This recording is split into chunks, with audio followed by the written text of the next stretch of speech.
You tell the truth in meetings while your colleagues smile and nod, then watch them take credit for your ideas behind closed doors. You share your real thoughts with your boss about project challenges, only to see less honest teammates get promoted, while you're labeled as difficult or negative. I am Niccolò Machiavelli, the Florentine diplomat who learned through bitter experience that in a world of political sharks, absolute honesty is often absolute suicide. For over 500 years, leaders have used my insights to navigate the treacherous waters of power, influence, and survival. What I discovered about the dangerous game of honesty will transform how you protect yourself while still maintaining your integrity, giving you the strategic wisdom to thrive without becoming another casualty of naive transparency. The same principles that helped me survive Renaissance court intrigue can help you navigate modern workplace politics. But first, like this video, subscribe for more Machiavellian wisdom, and comment where you're watching from. I want to see which corners of the world need to learn the art of strategic honesty. When I held the Florentine seal in my hands for the first time, I believed it represented honor, service, and the triumph of virtue in government. I was 30 years old, newly appointed as Secretary of the Florentine Republic, and I carried that seal with the pride of a man who thought honesty and dedication would be rewarded with loyalty and protection. How naive I was. The seal represented my diplomatic authority, yes, but more importantly, it represented my entry into a world where the rules I had been taught, honesty, integrity, straightforward dealing, were not just inadequate, they were dangerous. I learned this lesson in the most brutal way possible, and it nearly cost me my life. I rose to my position through merit and honest service.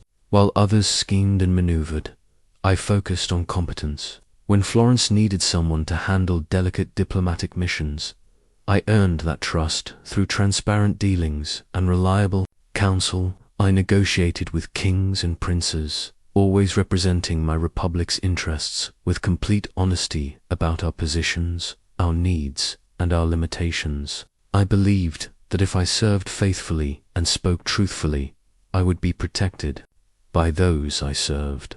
I thought that loyalty given would be loyalty received. I assumed that in a world of political intrigue, there would always be a place for the honest man, who did his job well and asked for nothing more than the opportunity to serve. When the French invaded Italy and the political landscape shifted, like sand beneath our feet, I continued to counsel honesty in our dealings with foreign powers. I advocated for transparent alliances and straightforward negotiations. I believed that Florence could navigate these dangerous waters through honest diplomacy and reliable partnerships. When internal factions within Florence began to form, I remained above the fray, serving the Republic rather than any particular family or interest group. I thought this neutrality, this commitment to the greater good rather than personal advancement, would protect me. I thought my record of faithful service would speak for itself. I was spectacularly wrong. When the Medici family returned to power in 1512, everything I had built through honest service crumbled in a matter of days. The political winds had shifted, and suddenly my greatest strength, my reputation for honest dealing, became my greatest liability. Those who had schemed and hedged their bets, who had cultivated relationships across factional lines, who had never been completely honest about their loyalties, survived and even prospered. I, the honest servant of the Republic, was seen as a threat precisely because of my integrity. My competence made me dangerous to those who preferred incompetent but loyal servants. My knowledge of state secrets, acquired through faithful service, made me a liability. My reputation for straight talk made me unpredictable in a world where predictable corruption was safer than unpredictable honesty. The dismissal letter arrived on a cold November morning. After 14 years of faithful service, I was stripped of my position, banned from the city, and forbidden from entering the Palazzo Vecchio, where I had worked so diligently for Florence's benefit. No accusations of wrongdoing. I had committed no crimes, no charges of incompetence. My record was exemplary. I was dismissed simply because honest servants become inconvenient when the political winds change.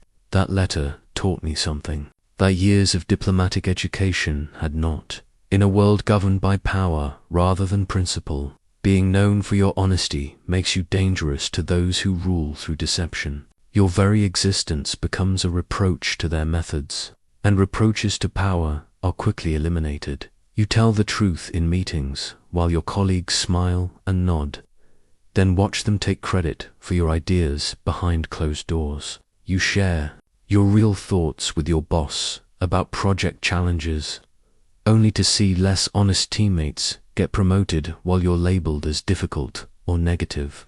I am Niccolò Machiavelli, the Florentine diplomat who learned through bitter experience that in a world of political sharks, absolute honesty is often absolute suicide. For over 500 years, leaders have used my insights to navigate the treacherous waters of power, influence, and survival. What I discovered about the dangerous game of honesty will transform how you protect yourself while still maintaining your integrity, giving you the strategic wisdom to thrive without becoming another casualty of naive transparency. The same principles that helped me survive Renaissance court intrigue can help you navigate modern workplace politics. But first, like this video, subscribe for more Machiavellian wisdom, and comment where you're watching from. I want to see which corners of the world need to learn the art of strategic honesty. When I held the Florentine seal in my hands for the first time, I believed it represented honor, service, and the triumph of virtue in government. I was 30 years old, newly appointed as Secretary of the Florentine Republic, and I carried that seal with the pride of a man who thought honesty and dedication would be rewarded with loyalty and protection. How naive I was. The seal represented my diplomatic authority, yes, but more importantly, it represented my entry into a world where the rules I had been taught honesty, integrity, straightforward dealing were not just inadequate, they were dangerous. I learned this lesson in the most brutal way possible, and it nearly cost me my life. I rose to my position through merit and honest service. While others schemed and maneuvered, I focused on competence. When Florence needed someone to handle delicate diplomatic missions, I earned that trust through transparent dealings and reliable counsel. One negotiated with kings and princes, always representing my republic's interests with complete honesty about our positions, our needs, and our limitations. I believed that if I served faithfully and spoke truthfully, I would be protected by those I served. I thought that loyalty given would be loyalty received. I assumed that in a world of political intrigue, there would always be a place for the honest man who did his job well and asked for nothing more than the opportunity to serve. When the French invaded Italy and the political landscape shifted, like sand beneath our feet, I continued to counsel honesty in our dealings with foreign powers. I advocated for transparent alliances and straightforward negotiations. I believed that Florence could navigate these dangerous waters through honest diplomacy and reliable partnerships. When internal factions within Florence began to form, I remained above the fray, serving the Republic rather than any particular family or interest group. I thought this neutrality, this commitment to the greater good rather than personal advancement, would protect me. I thought my record of faithful service would speak for itself. I was spectacularly wrong. When the Medici family returned to power in 1512, everything I had built through honest service crumbled in a matter of days. The political winds had shifted, and suddenly my greatest strength, my reputation for honest dealing, became my greatest liability. Those who had schemed and hedged their bets, who had cultivated relationships across factional lines, who had never been completely honest about their loyalties, survived and even prospered. I, the honest servant of the Republic, was seen as a threat precisely because of my integrity. My competence made me dangerous to those who preferred incompetent but loyal servants. My knowledge of state secrets, acquired through faithful service, made me a liability. My reputation for straight talk made me unpredictable in a world where predictable corruption was safer than unpredictable honesty. The dismissal letter arrived on a cold November morning. After 14 years of faithful service, I was stripped of my position, banned from the city, and forbidden from entering the Palazzo Vecchio, where I had worked so diligently for Florence's benefit. No accusations of wrongdoing, I had committed no crimes, no charges of incompetence. My record was exemplary. I was dismissed simply because honest servants become inconvenient when the political winds change. That letter taught me something that years of diplomatic education had not. In a world governed by power rather than principle, being known for your honesty makes you dangerous to those who rule through deception. Your very existence becomes a reproach to their methods, and reproaches to power are quickly eliminated. But the true lesson in the cost of naive honesty came not from my dismissal, but from what I witnessed years earlier in the Pazzi conspiracy. I keep the dagger from that failed assassination attempt as a reminder of how the most honest conspirators often become the first casualties of their own plots. It was April 26, 1478, during High Mass at the Cathedral of Santa Maria del Fiore. I was still young then, still believing that righteous causes triumph through righteous means. The Pazzi family, along with other conspirators, had planned to assassinate Lorenzo and Giuliano de' Medici during the most sacred moment of the Mass, the elevation of the host. What struck me was not the violence itself, though watching Giuliano die while his brother Lorenzo fought for his life was horrifying enough. What taught me about the nature of political survival was observing which conspirators succeeded and which failed, and why Francesco Pazzi, the most passionate and honest of the conspirators, threw himself into the assassination with such fervor that he wounded himself in his attack on Giuliano. His complete commitment to the cause, his transparency about his hatred for the Medici, made him effective in the moment but doomed him afterward. When the conspiracy failed, his very honesty about his involvement ensured his swift capture and execution. Meanwhile, other conspirators who had been more circumspect, who had kept their true feelings hidden while maintaining friendly relations with both sides, managed to escape Florence and live to fight another day. They understood something that Francesco Pazzi did not. In dangerous political games, complete honesty about your intentions is often a death sentence. The conspirators who survived were those who had learned to compartmentalize their true beliefs. From their public personas, they smiled at Lorenzo's jokes while planning his death. They attended Medici's social functions while secretly coordinating with their enemies. They maintained plausible deniability through strategic ambiguity about their true loyalties. Archbishop Salviati, another honest conspirator, failed because he could not effectively dissemble when the moment required it.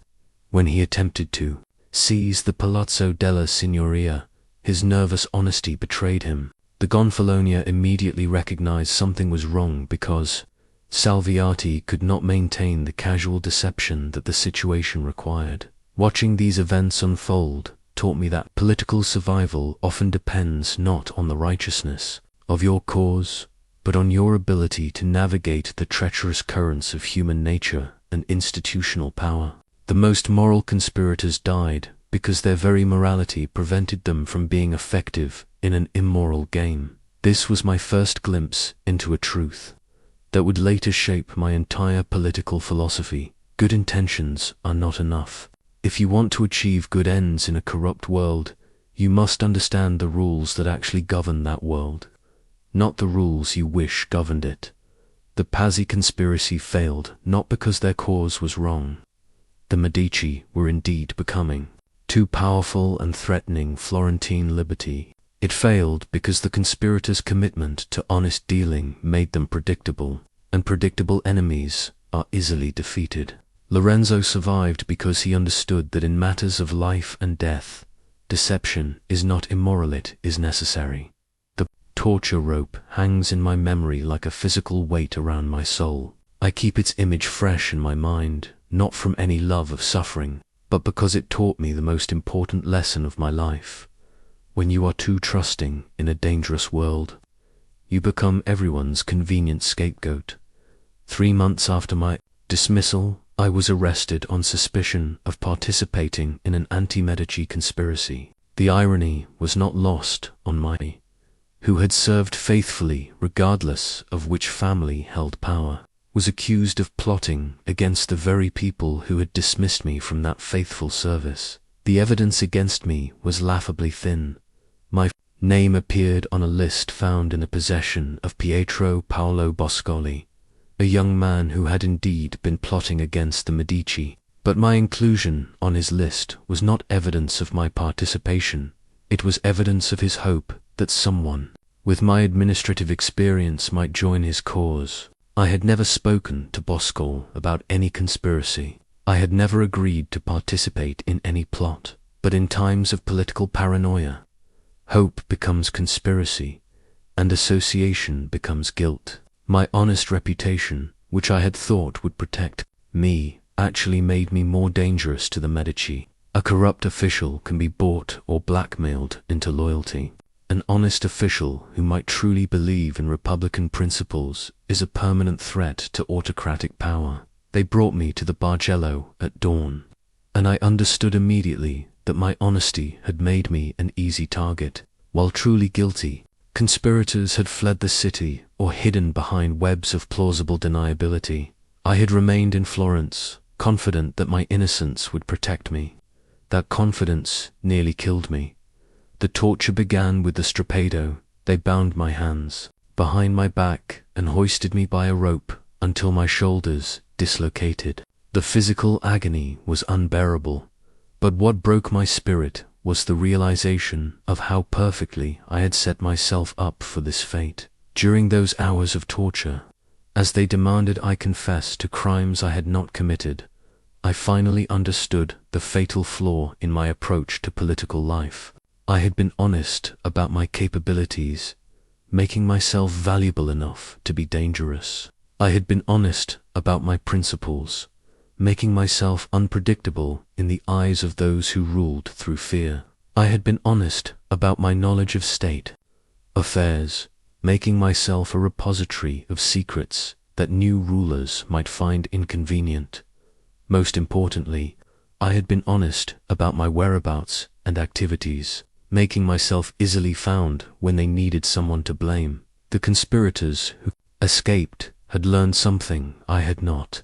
In times of political upheaval, transparency is not a virtue, it is a luxury you cannot afford. While I could account for every hour of my time and every conversation I had held, the truly guilty parties had cultivated strategic ambiguity about their movements and associations. As the rope bit into my flesh and my shoulders screamed in agony, I realized that my commitment to honest dealing had made me the perfect patsy. I was high-profile enough to satisfy public demands for justice, but politically isolated enough that my destruction would create no powerful enemies for the Medici.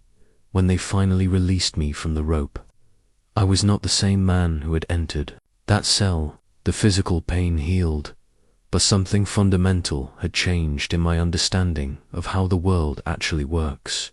I had learned the difference between private virtue and public survival, and I had nearly died for my failure to understand that difference. That torture rope taught me that good people must learn to protect themselves not just from bad people, but from the consequences of their own goodness, in a world that often punishes virtue and rewards cunning. In my study hangs a painting of a centaur half-man, half-beast that I commissioned after my release from prison. It serves as a daily reminder that effective leadership requires mastering two distinct natures, the strength and courage of the lion and the cunning and adaptability of the fox. Most honest people, myself included for many years, attempt to lead purely as lions. They believe that strength of character, moral courage, and straightforward dealing will be sufficient to achieve their goals and protect their interests. This approach works beautifully in a world populated entirely by other lions, but we do not live in such a world. The lion's approach to honesty is admirable, but incomplete. When you operate only as a lion, you announce your intentions clearly. You take direct action toward your goals, and you expect others to respond to your strength and conviction. This worked for me in many diplomatic situations where I was negotiating with other professional diplomats who understood the value of clear communication and reliable agreements. But lions are predictable, and predictable opponents can be trapped by those who think like foxes. A lion will charge directly at an obstacle. A fox will find another way around it, or better yet, will make the obstacle move itself. During my diplomatic mission to France, I learned this lesson while observing how different courtiers approached King Louis XII. The lion-like ambassadors presented their cases with passionate honesty, laying out their nation's needs and appealing to the king's sense of justice and mutual benefit. These appeals often fell on deaf ears, not because they lacked merit, but because they failed to account for the political pressures and personal interests that actually drove the king's decisions. The fox-like courtiers succeeded by first understanding what the king needed to believe about himself and his reign. They crafted their requests in ways that allowed Louis to see himself as wise, generous, and strategically brilliant. They were equally honest about their ultimate goals, but they understood that honesty about tactics could prevent them from achieving honest objectives. I watched one Venetian ambassador spend weeks building a relationship with the king's advisors, learning their concerns and ambitions before ever making his formal request.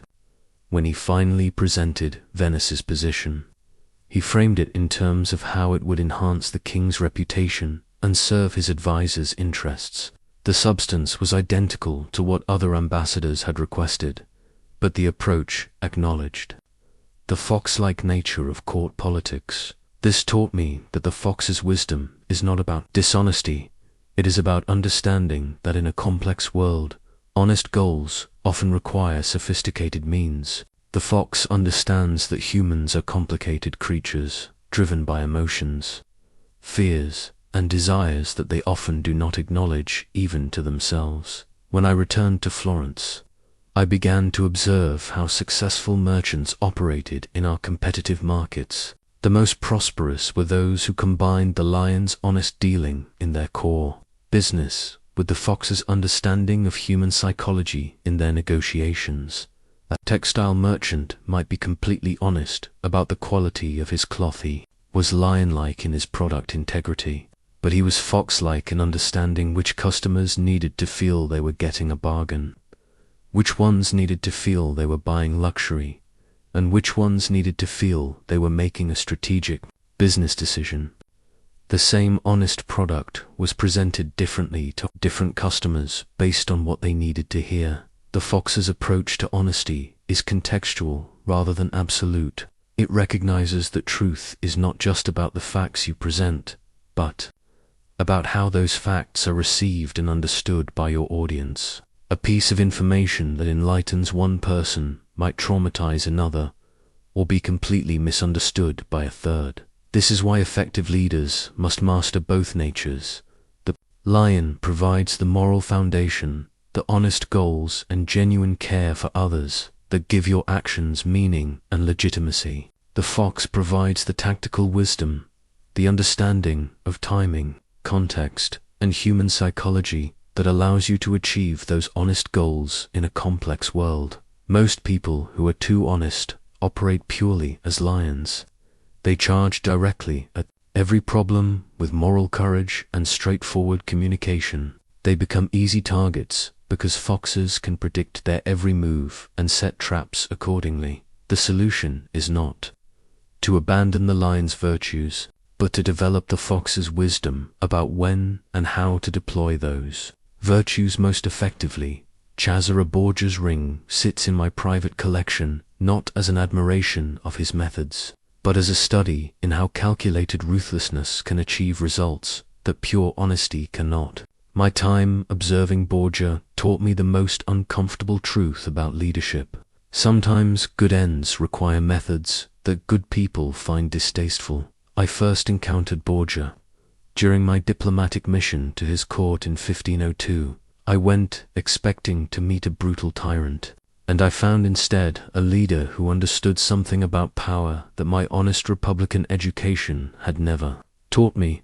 Perception often matters more than reality, and strategic ambiguity can be more effective than transparent authenticity. Borgia faced a problem that many modern leaders would recognize. He had inherited a position of authority, but not the loyalty or respect that makes authority effective. The various lords of the Romagna had submitted to his father's papal power, but they did not fear or respect Cesare personally. He needed to establish his own credibility quickly, but he could not afford to appear weak or indecisive. His solution was a masterpiece of strategic theater that combined genuine strength with carefully calculated perception management. When Romero de Orco, his governor in the Romagna, became too brutal and began turning the people against Borgia's rule, Cesare faced a delicate situation.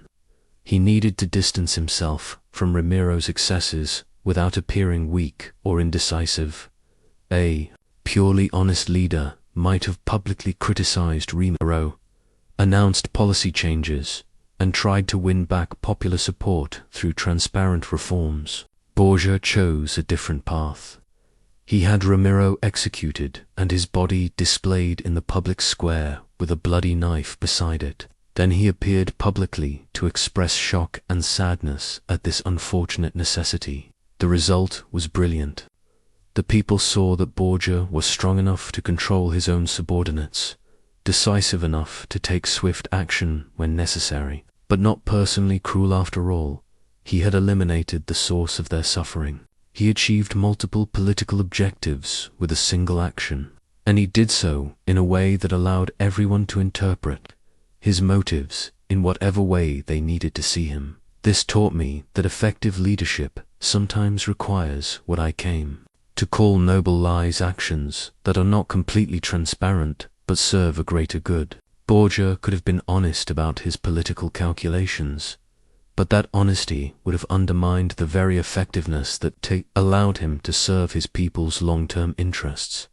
During our conversations, I was struck by how Borgia combined absolute honesty about his strategic objectives with sophisticated discretion about his tactical methods. He was completely transparent with me about his goal of creating a stable, unified state in central Italy.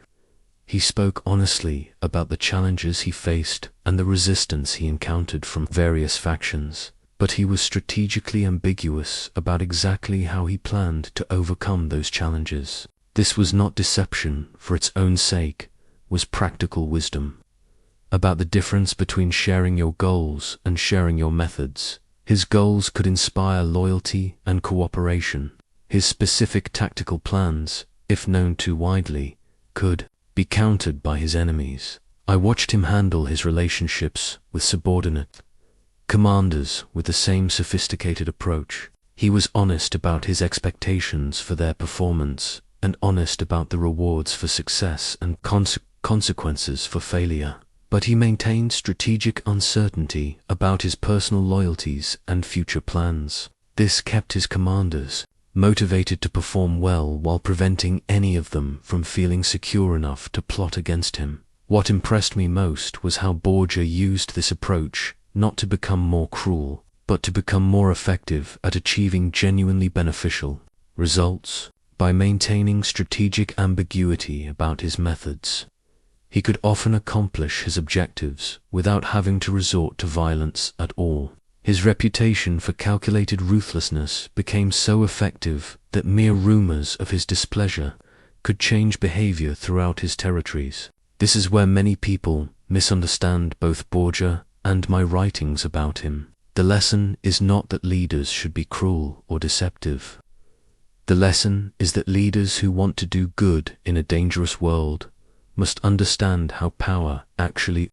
works, not how they wish it worked. Borgia's ring reminds me that sometimes the most moral choice is to accept the burden of strategic complexity rather than pursuing the luxury of absolute transparency. When you are responsible for others' welfare, pure honesty about your intentions can become a form of selfishness that serves your own need for moral clarity at the expense of practical effectiveness. Among my most treasured possessions are letters. I wrote but never sent sealed documents that taught me the power of restraint and the wisdom of strategic silence. These unsent letters represent moments when not speaking the truth proved to be the highest form of wisdom and loyalty. The first letter I never sent was written during the crisis of 1494, when Charles VIII of France invaded Italy and our political world collapsed overnight. I had drafted a detailed analysis of Florence's strategic options, including a brutally honest assessment of our military weakness and the likelihood that our traditional allies would abandon US when tested. The analysis was accurate. The strategic recommendations were sound.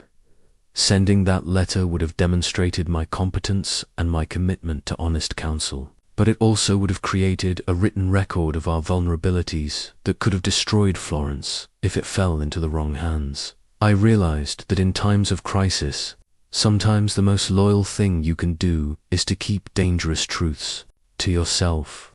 My silence protected not just my own position, but the welfare of everyone who depended on Florence's perceived strength in its negotiations with foreign powers.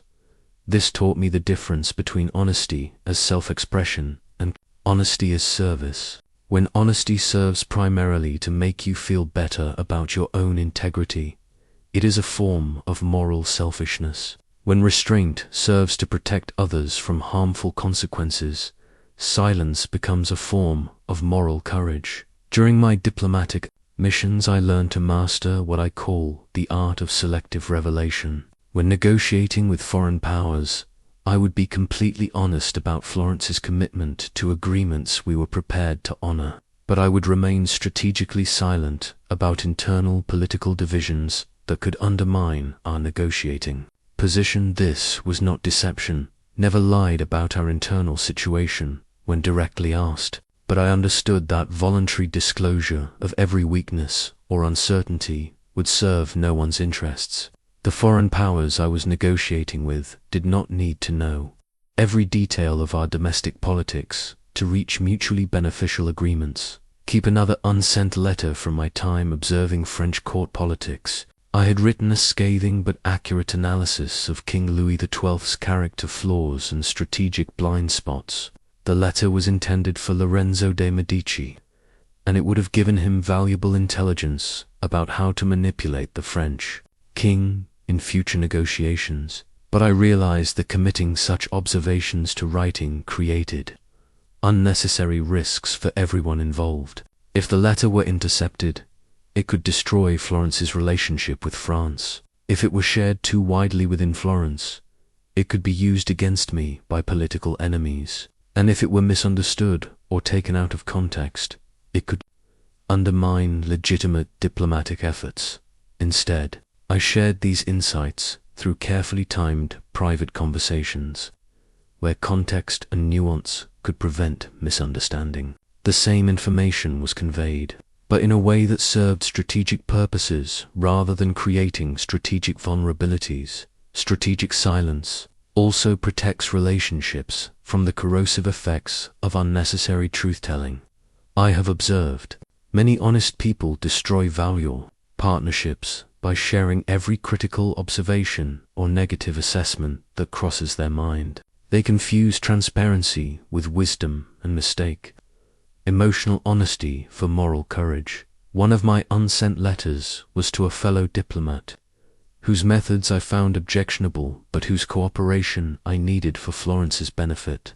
I had written a detailed critique of his approach, complete with suggestions for improvement.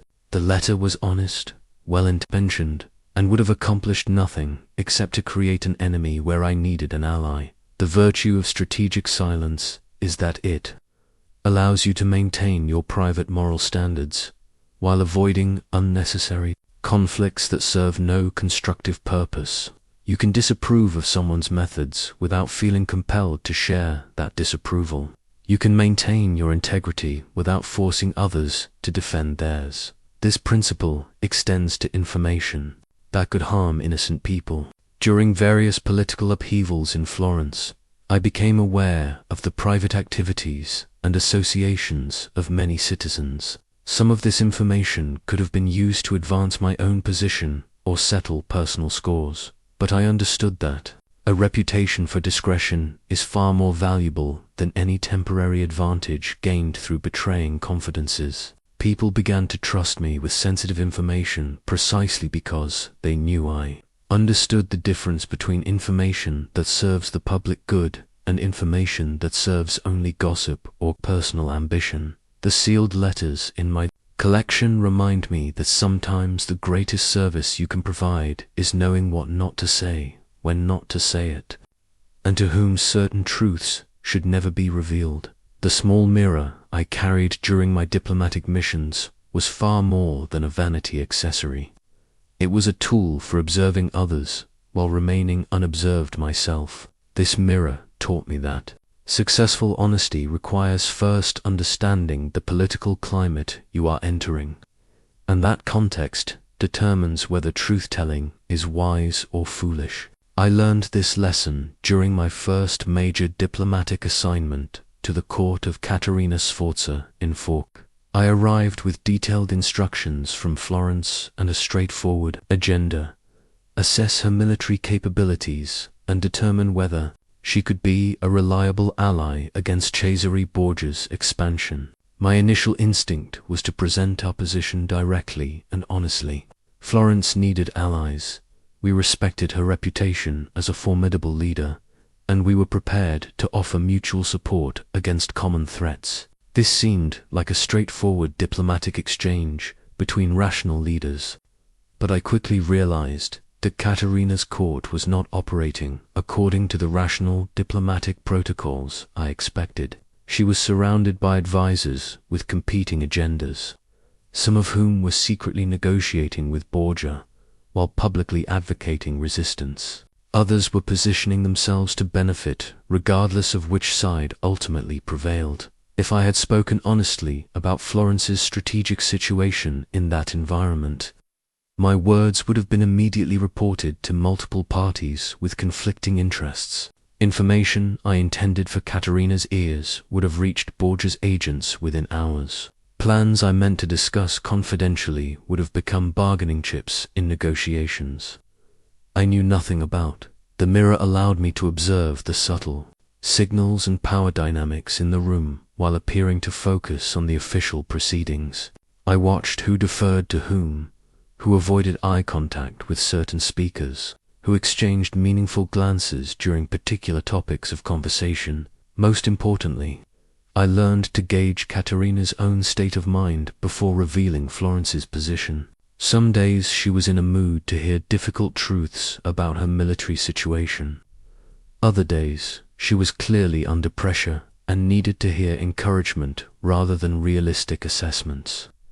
The same information delivered on different days could produce entirely different results.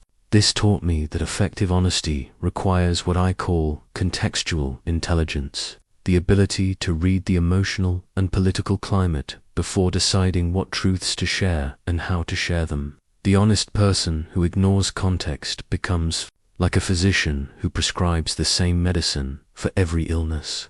During negotiations with King Louis XII in France, I observed how successful courtiers used this contextual awareness to tremendous advantage.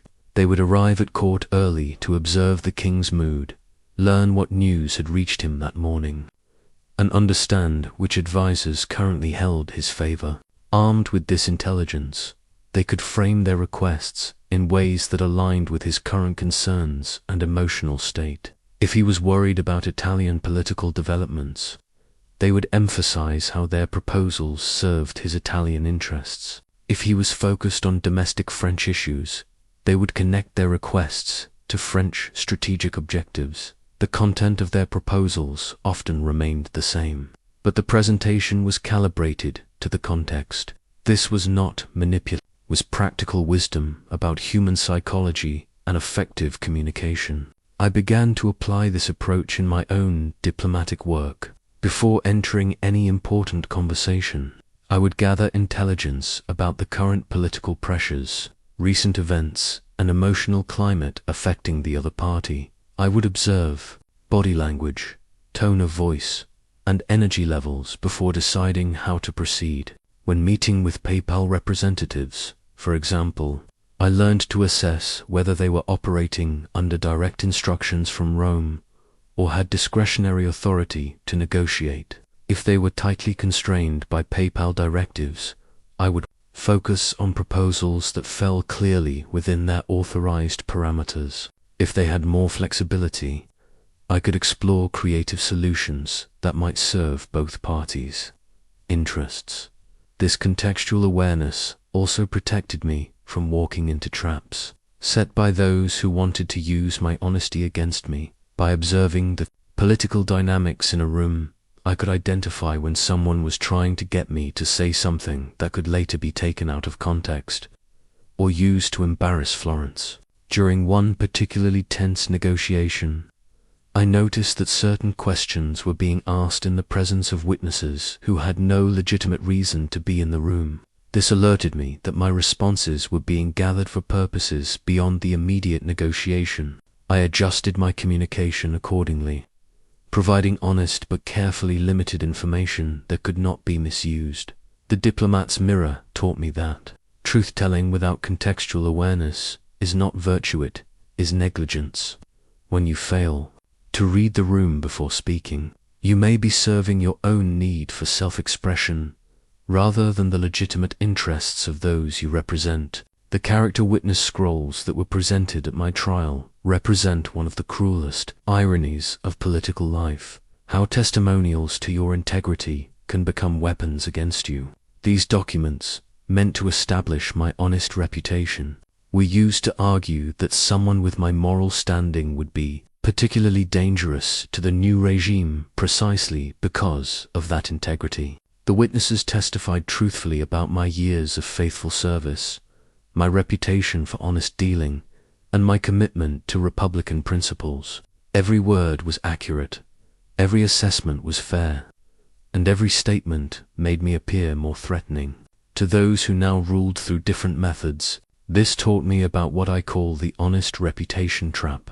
When you become known as the honest one in any organization, you create a burden for yourself that becomes heavier over time. People begin to test your integrity more severely than they test others. They hold you to impossible standards that they would never apply to colleagues with more flexible ethical approaches. Worse, your honest reputation becomes a form of political currency that others can spend. Rivals can position themselves as more pragmatic and realistic by contrasting their flexibility with your rigidity. They can suggest that your commitment to principle makes you unsuitable for situations requiring compromise or discretion. The scrolls also revealed how people test those with pure reputations more harshly than they test those without such reputations. A colleague known for occasional ethical flexibility might tell a small lie without anyone being surprised or concerned. But if you, with your reputation for absolute honesty, are caught in even the most minor inconsistency, it becomes a major scandal. I learned to recognize this pattern in others who had fallen into the same trap.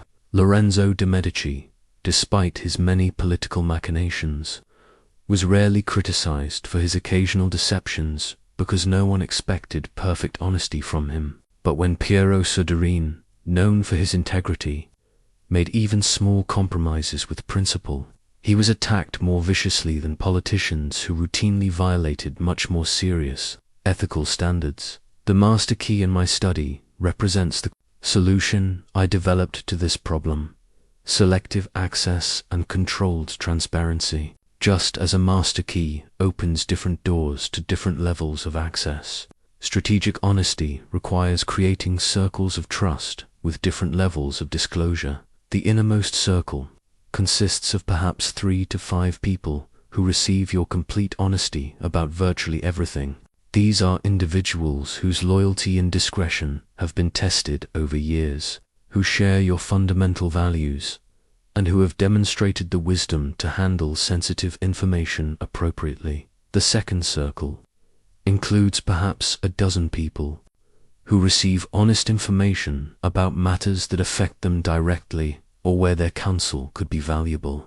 You might share your concerns about a particular policy or your assessment of a colleague's capabilities, but you would not necessarily reveal every aspect of your strategic thinking. The third circle encompasses your broader professional network people who receive honest but general information about your positions and activities. You might discuss your overall approach to certain issues or your public assessments of various situations, but you would not share information that could compromise your effectiveness or create unnecessary complications. The outermost circle includes everyone else people who receive courteous and appropriate information, but nothing that could be used against you or others if misunderstood or deliberately distorted. This system allows you to maintain your integrity while protecting yourself from the vulnerabilities that come with indiscriminate transparency. You can be completely honest with those who have earned that trust while being strategically discreet.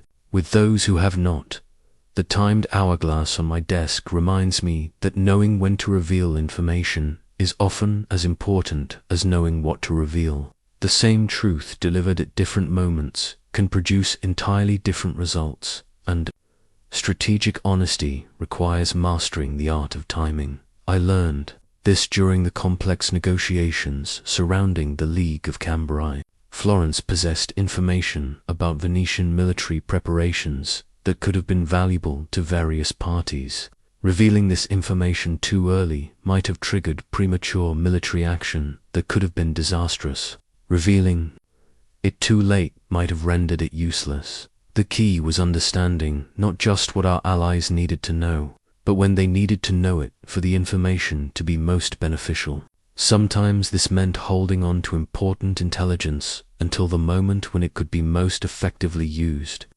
Other times it meant sharing information immediately to prevent harmful actions based on incomplete knowledge. Strategic revelation also requires understanding your audience's capacity to handle different types of information at different times.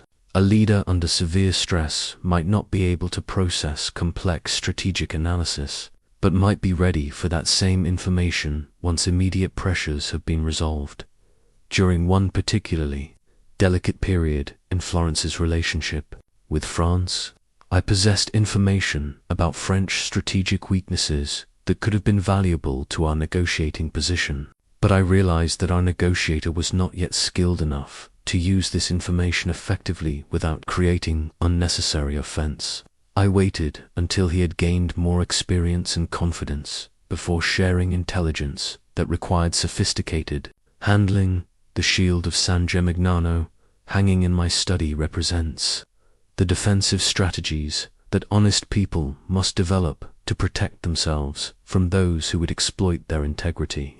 This shield saved my life during political upheaval, and it reminds me that maintaining your values does not mean making yourself defenseless. Honest people often assume that their integrity will protect them from political attacks, but the opposite is frequently true. Your very honesty makes you predictable, and predictable opponents can be easily outmaneuvered by those who think strategically about human psychology and institutional dynamics. Protecting your flanks requires developing what I call defensive honesty, the ability to be truthful without being unnecessarily vulnerable. This means learning to identify who might use your transparency against you and developing appropriate countermeasures. The first line of defense is information security. Even with people you trust, there is no need to share information that could compromise your effectiveness if it were repeated in the wrong context. You can be honest about your values and general approaches without revealing specific strategic plans or private assessments that could be misused. The second line of defense is alliance building. Honest people often try to succeed through individual merit rather than building the political relationships that provide protection in dangerous times. But in any complex organization, you need allies who understand political realities and can help you navigate situations where pure merit is not sufficient. During my years in the Florentine bureaucracy, I learned to cultivate relationships with colleagues who shared my commitment to effective governance, but who also understood the importance of political survival. These alliances allowed me to pursue honest objectives while benefiting from others' tactical wisdom about timing, presentation, and stakeholder management. The proclamation scroll in my collection represents what I came to understand as the necessity of noble lies official communications that contained strategic omissions or careful framings designed to serve the greater good. These documents taught me about the moral complexity of leadership in an imperfect world. The most difficult realization in my political education was that leaders sometimes must choose between being completely transparent and being completely effective. When you are responsible for others' welfare, pure honesty about every challenge and uncertainty can create panic, undermine confidence, and actually make problems worse. During the crisis of 1512, when French defeat seemed increasingly likely and Florence's independence was threatened, I faced exactly this dilemma. Complete honesty about our military situation would have been morally satisfying for me personally, but it would have destroyed morale, triggered mass emigration of wealthy citizens, and eliminated any possibility of negotiating favorable terms with whoever emerged victorious. Instead, I helped craft public communications that were honest about the general situation while maintaining strategic ambiguity about specific timelines and outcomes. We acknowledged that Florence faced serious challenges while emphasizing our historical resilience and our ongoing efforts to secure favorable alliances. This was not deception for its own sake. It was practical wisdom about the difference between truth that serves destructive purposes and truth that serves constructive purposes. Sometimes the most moral choice is to accept the burden of incomplete disclosure rather than pursuing the luxury of absolute transparency. The chess set from the Medici Palace represents my growing understanding that politics is a game with specific rules that must be learned and mastered. Just as chess has established moves and countermoves, political life has patterns and dynamics that effective leaders must understand regardless of their personal preferences. Many honest people approach politics as if good intentions and moral clarity should be sufficient to achieve good results. They become frustrated when their righteousness does not automatically translate into influence or success. They may even conclude that the system is too corrupt to engage with constructively. But this approach is itself a form of moral abdication.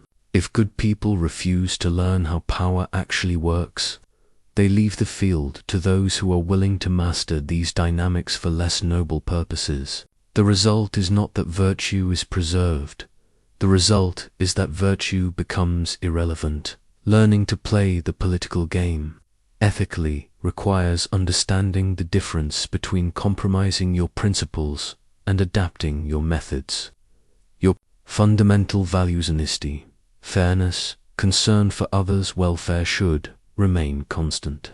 But your tactical approaches must be flexible enough to achieve those values in various contexts and circumstances. During my diplomatic career, I maintained consistent principles about Florence's legitimate interests and the importance of reliable agreements between states. But I adapted my negotiating methods to the political cultures I encountered.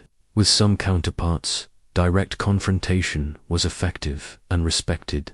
With others, indirect approaches that allowed them to save face were more productive. The diplomats traveling kit I assembled over years of missions contains the essential tools for navigating treacherous political terrain while maintaining your integrity.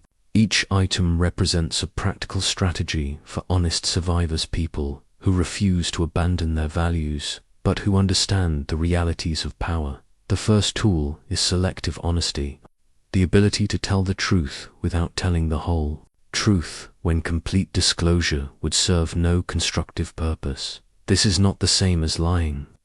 It is the wisdom to understand that not every audience needs access to every piece of information you possess. When negotiating trade agreements, for example, I would be completely honest about Florence's commitment to honoring contracts and our capacity to deliver what we promised, but I would not necessarily volunteer information about our internal political divisions or economic pressures that could weaken our negotiating position without serving any legitimate interest of our counterparts. The second tool is strategic alliance building, developing relationships with people who share your fundamental goals but who may have different tactical approaches. Honest people often make the mistake of only associating with others who share their exact methods, which creates dangerous isolation in complex political environments. I learned to work effectively with colleagues who were more pragmatic about means while sharing my commitment to beneficial ends. These relationships protected me during times when my honest approach might have made me vulnerable, while also allowing me to influence others toward more ethical approaches when circumstances permitted. The third tool is timing mastery, understanding when to advance your agenda and when to wait for better circumstances. Pure honesty often operates without regard to timing, but strategic honesty recognizes that the same message delivered at different moments can produce entirely different results. The fourth tool is audience calibration, adapting your communication style to match what different listeners can productively hear and understand. This does not mean telling people what they want to hear rather than what they need to hear. It means finding ways to communicate necessary truths in forms that can be received and acted upon constructively. The manuscript of The Prince represents my attempt to distill these painful lessons into a practical guide for leaders who want to do good in a dangerous world. I wrote this work not to promote cynicism or cruelty, but to help honest people understand the realities they must navigate if they want their goodness to be effective rather than merely self-satisfying. The central insight of The Prince is that good intentions are not sufficient for good leadership. If you want to create beneficial outcomes for those you serve, you must understand how power actually operates, not how you wish it operated.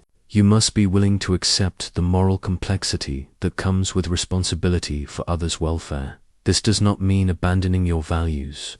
It means understanding the difference between private virtue and public effectiveness. In your private life, you can afford the luxury of absolute moral purity, but when you are responsible for others' welfare, that luxury becomes a form of selfishness that serves your own need for moral clarity at the expense of practical results. Writing The Prince also taught me about the difference between studying power and worshipping it. Many readers have misunderstood my work as an endorsement of ruthless behavior, but it is actually a clinical analysis of how political systems function. Understanding cancer does not make you Understanding political ruthlessness does not make you pro-ruthlessness. My hope was that good people would read these insights and use them to be more effective at achieving good ends, while bad people would continue to operate through instinct and emotion rather than strategic intelligence. Knowledge of political dynamics serves virtue better than it serves vice. If virtuous people are willing to acquire and use that knowledge, the modern executive's compass on my desk represents how these Renaissance political principles apply to contemporary workplace dynamics. The fundamental patterns of human behavior, organizational politics, and power dynamics have remained remarkably constant across centuries and cultures. Today's honest professionals face the same basic challenge I faced in Renaissance Florence. How to maintain your integrity while being effective in environments where pure transparency can make you vulnerable to those who operate by different rules. The modern workplace has its own version of the Pazzi. Conspiracy colleagues who smile in meetings while undermining your projects behind the scenes. It has its own version of the Borgia court organizational cultures where perception management matters as much as actual performance. It has its own version of political upheaval corporate restructurings where loyal service provides no protection against changing strategic priorities. The solutions are also remarkably similar. Modern, honest professionals must learn to read organizational dynamics before speaking truth to power. They must build strategic alliances with colleagues who share their goals but may have different tactical approaches. They must master the timing of when to advance their agenda and when to wait for better circumstances. Most importantly, they must understand the difference between being honest and being naive. Honesty about your values and objectives can coexist with strategic discretion.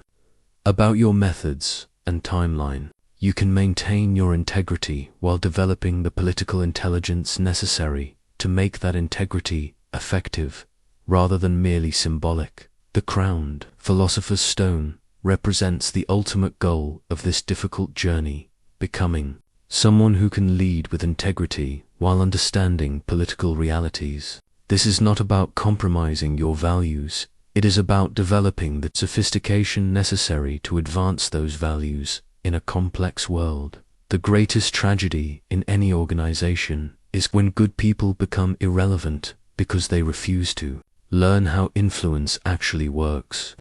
They maintain their moral purity while others shape the decisions that affect everyone's welfare. Their righteousness becomes a form of political abstinence that serves no one's interests. The alternative is not to become corrupt, but to become wise. Wisdom understands that the world contains both saints and sinners, and that effective leadership requires developing strategies that can work with both. Wisdom recognizes that perfect systems do not exist, and that improvement requires working within imperfect systems, rather than waiting for perfect ones. My final advice to those who would lead with integrity is this: never apologize for your honesty, but never assume that honesty alone is sufficient. Develop the strategic intelligence to make your values effective. Build the political relationships to protect your ability to serve others. Master the timing to advance your agenda when circumstances are favorable. Most importantly, remember that the goal is not to survive the political game, but to change it.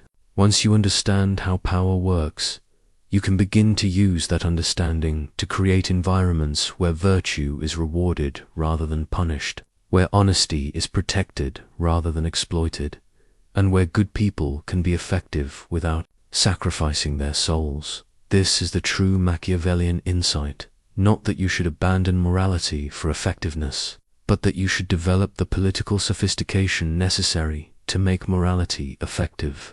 The world needs honest leaders who understand how to navigate treacherous terrain without losing their way. It needs people who can be both principled and practical, both virtuous and victorious. The greatest honor you can pay to virtue is not to keep it pure, but to make it powerful.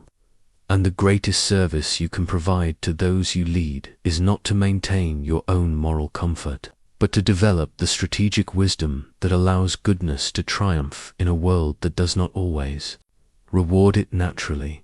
Remember, the game has rules whether you learn them or not. The only question is whether those rules will be mastered by people who want to use power for good, or by people who want to use it for ill. Your integrity is not preserved by refusing to understand these dynamics, is preserved by understanding them well enough to ensure that virtue, not vice, ultimately prevails.